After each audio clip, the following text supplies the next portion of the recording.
If you've just taken the January LSAT, this one's for you. You're probably asking yourself a million questions right now. Maybe you're asking, should I retake in February, April, or June? Should I push forward with applications this cycle or wait till the next? And how do I make sure I'm not leaving tens of thousands of dollars in scholarship money on the table? Of course, these decisions aren't small potatoes. They can literally shape your future career and financial situation. Now, I've been where you're at, staring at an LSAT score, wondering if I should buckle down and retake, and worried about missing crucial deadlines. Since 2005, I've been helping students navigate the LSAT, and today, I'm going to lay out exactly what you need to consider. So if you're applying to law school in January, grab a notepad, stay locked in, and let's get started. But before we dive into the nitty-gritty, let me share a quick backstory. I started off with a 152 on the LSAT, pretty average, but with the right strategies and a whole lot of focused effort, I brought that up to a 175. That jump changed everything for me. The schools I was going to get into, the scholarships I could receive, and the doors that could open later in my career. Now, why does this matter to you? Because no matter where you're starting, strategic decision-making can drastically impact your future. Admissions is not just about getting in, it's also about getting the best financial aid package and the best career opportunities. And that starts with a high LSAT score and a well-timed, well-planned application. Now, let's talk about the biggest question: do you need to retake? First, evaluate your score and your experience. Did you feel ready walking into the test, or did nerves and pacing issues throw you off? Were there certain question types that consistently gave you trouble? And do you think that with targeted adjustments, you could see a noticeable score jump on a retake? Now, February's right around the corner, and retaking here requires a quick turnaround, which might be perfect if you only need small tweaks, but it's tight if you need a major overhaul. The April LSAT is a more balanced choice if you want a bit more breathing room to refine your strategies. Many schools will still consider April scores for fall admission, though you'd be on the later side. Now, if you're leaning toward next cycle, the June LSAT's a great option. You still have plenty of time to address weaknesses and reduce your stress.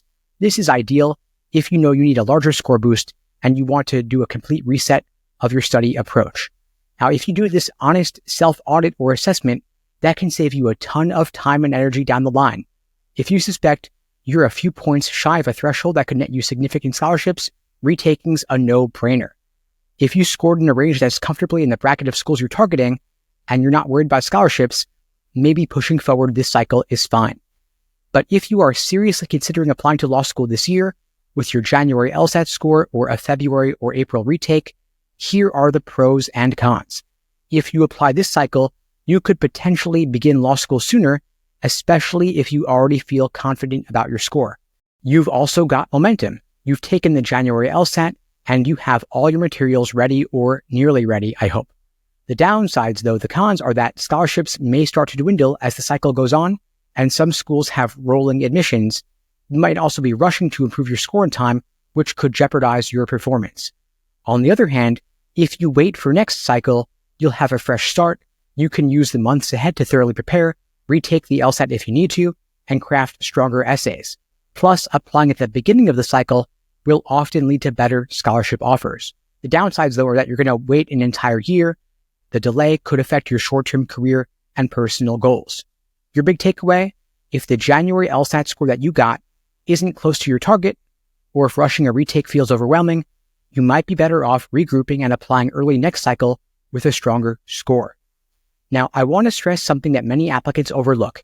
The LSAT is your biggest scholarship negotiation tool. A higher score translates directly into more scholarship money, sometimes to the tune of tens or even hundreds of thousands of dollars over the course of 3 years. And so if you're on the fence about retaking, consider the financial impact.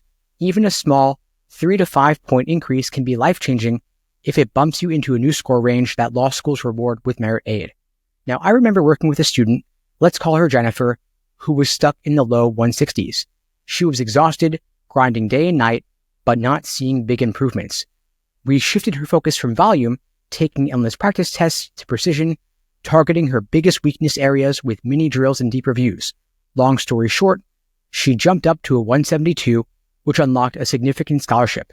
Bottom line, a strategic retake can reshape your entire financial outlook for law school. And so, if you have decided you're going to retake for February, April, or June, Here's how you can optimize your study approach to avoid repeating the same mistakes. First, diagnostic and data analysis. Look back at your recent practice tests and your January LSAT experience. Pinpoint recurring question types and section patterns that tripped you up.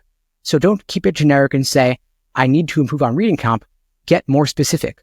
Was it inference questions, passage mapping, or maybe time management? Second, focus on the high yield question types because not all questions are equally tested or equally difficult. Focus on the high yield areas, the ones that appear most frequently that you can improve on in the shortest time, like necessary assumption, inference, and flaw in logical reasoning. Then craft a study plan with intentional practice like shorter timed drills, active review, and targeted drilling. Then and only then, focus on endurance with full-length practice tests, maybe once a week, to build up your stamina. Then balance that with daily or semi-daily targeted drills to sharpen your understanding of specific question types. And of course, stay flexible. If you improve in one area, pivot your focus.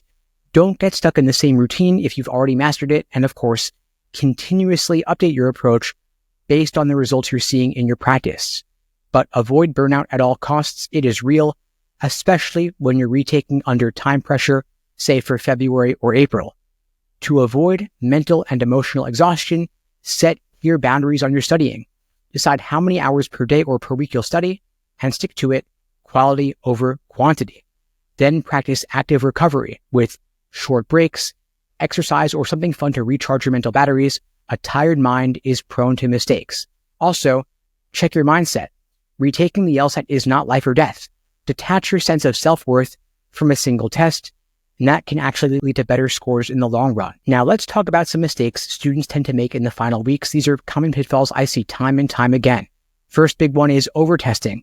Multiple tests per week without review will do more harm than good.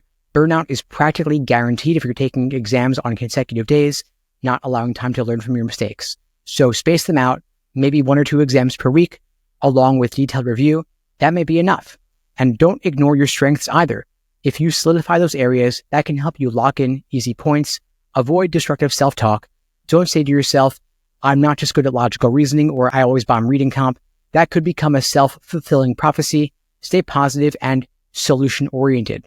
Also, don't misinterpret score fluctuations. Scores can go up and down, and they do. Don't panic or celebrate too soon. Focus on the big picture, the overall trend, and the reasons behind each fluctuation. Now, if you're feeling overwhelmed or you're not sure how to put all this into practice, you don't have to go it alone. At LSAT Unplugged, we offer personalized LSAT coaching services where we develop for you a day-by-day study plan tailored to your exact needs. We'll even help you figure out which test date, February, April, June, or beyond, is your best bet, how to allocate your study time for maximum impact, and how to handle the final weeks before test day. If you'd like to find out more, you could check out the links below to book a call with me and my team. We'd be glad to help you out. And remember that investing in the right guidance now can save you not just stress, but also tens of thousands of dollars in scholarship money down the line. Now, the fact that you're watching this right now after the January LSAT means that you are proactive. You're taking ownership of your future, and that's half the battle. Law school, of course, is a big investment emotionally, financially, and time-wise, so make sure you enter it with the best possible LSAT score and a well-thought-out plan. Whether you choose to retake the LSAT right away or wait till the next cycle, your future self will thank you for making a strategic decision now. Anyway, folks, that's all for now. In the meantime, I'll wish you all the best and take care.